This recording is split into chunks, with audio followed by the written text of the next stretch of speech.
Hello बच्चों, let's read the question. The question says each of these questions contain two statements, assertion and reason. Each of these questions also has four alternative choices, only one of which is the correct answer. You have to select one of the codes A, B, C and D given below. तो अपने पास एक assertion है और एक reason है, और इनमें से देख के बताना है कि कौन सा करेक्ट है, कौन सा इसका सही explanation है या नहीं. तो assertion is correct, reason is correct, reason is a correct explanation for assertion. Assertion is correct, reason is correct, reason is not a correct explanation for assertion. और C है assertion is correct, reason is incorrect. D है अपना assertion is incorrect, reason is correct. Okay और assertion का statement है वो है absolute value of internal energy of a substance can not be determined. तो ये बोल रहा है कि एब्सोल्यूट वैल्यू होती है जो इंटरनल एनर्जी की किसी भी सब्सटेंस की अपन डिटरमाइन नहीं कर सकते. और रीजन है it is impossible to determine exact values of constituents energy of the substance. तो जो असर्शन है इसका रीजन क्या गिवन है यहाँ पर कि ये इम्पॉसिबल है डिटरमाइन करना exact value of constituents energy of the substance. Okay तो देखते हैं कि इसका रीजन करेक्ट है या नहीं है. ओके तो सबसे पहले लिखेंगे इस क्वेश्चन का की कॉन्सेप्ट. इस क्वेश्चन का की कॉन्सेप्ट क्या हो जाएगा? Internal energy. इंटरनल एनर्जी ये हो जाएगा इस क्वेश्चन का की कॉन्सेप्ट. ओके तो सबसे पहले देखते हैं कि ये इंटरनल एनर्जी होती क्या है. Internal energy. Okay internal energy is defined as it is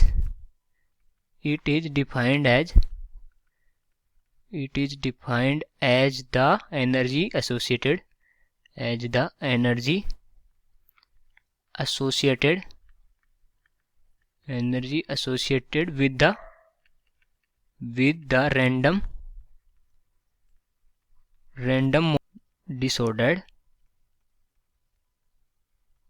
random disordered motion of molecules.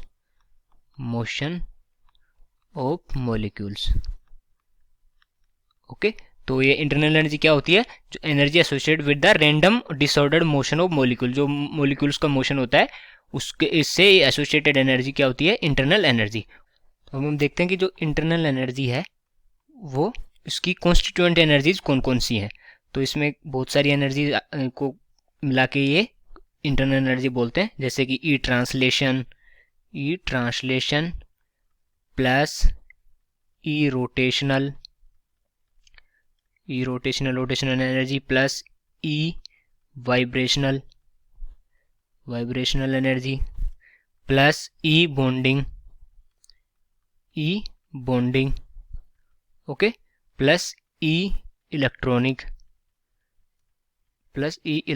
ऐसे ही बहुत सारी एनर्जियों का सम होता है जो अपने इंटरनल एनर्जी होता है वो. ओके तो यहाँ देखें तो ये जो इसकी जो कॉन्स्टिट्यूएंट एनर्जीज होती हैं इनका सभी की जो वैल्यू फाइंड आउट करना, एब्सोल्यूट वैल्यू फाइंड आउट करना इम्पॉसिबल है. It is impossible to find out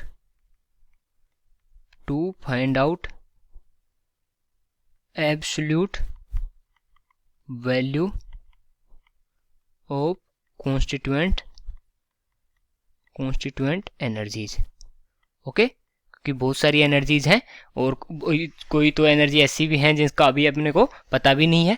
तो ये जो इंटरनल एनर्जी है ये सबका सम होती है. तो अगर इन सब की वैल्यू अगर अपन एब्सोल्यूट वैल्यू फाइंड आउट नहीं कर पाएंगे तो अपन इंटरनल एनर्जी की वैल्यू भी फाइंड आउट नहीं कर पाएंगे. इसी वजह से जो इंटरनल एनर्जी है उसकी एब्सोल्यूट वैल्यू फाइंड आउट करना इम्पॉसिबल है. ओके तो अपन लिखेंगे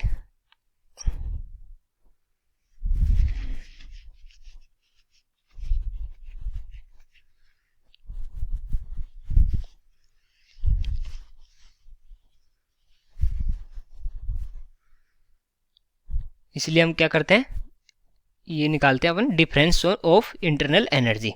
एब्सोल्यूट वैल्यू नहीं कैलकुलेट कर पाते हैं इसलिए अपन डिफरेंस ऑफ इंटरनल एनर्जी निकालते हैं जो क्या होता है E F minus E I. E final minus E initial ये होता है अपना डेल्टा ई. ओके तो अगर अपन ऑप्शंस देखें अब तो absolute value of internal energy of a substance can not be determined. तो ये अपना असर्शन करेक्ट है. रीजन देखें तो it is impossible to determine exact values of constituent energy of the substance. तो जो अपनी ये कॉन्स्टिट्यूएंट एनर्जीज हैं इनकी एब्सोल्यूट वैल्यू अपन फाइंड आउट नहीं कर सकते, इसी वजह से ये absolute value of internal energy find out नहीं होती है। तो कौन सा ऑप्शन करेक्ट हो जाएगा, जो फर्स्ट ऑप्शन है वो करेक्ट हो जाएगा ए, कि assertion is correct, reason is correct, reason is correct explanation for assertion. तो ये ऑप्शन क्या हो गया, करेक्ट आंसर हो गया। So I hope you understood it well, best of luck.